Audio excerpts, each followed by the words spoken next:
بسم الله الرحمن الرحيم. دعاء قنوت. اللهم إنا نستعينك ونستغفرك ونؤمن بك ونتوكل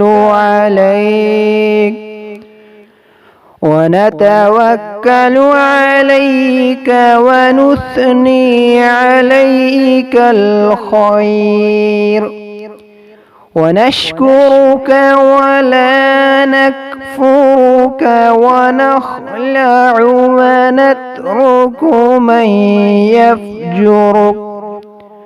اللهم إياك نعبد ولك نصلي ونسجد وإليك نسعى ونحفد ونرجو رحمتك ونخشى عذابك، إن عذابك بالكفار ملحق.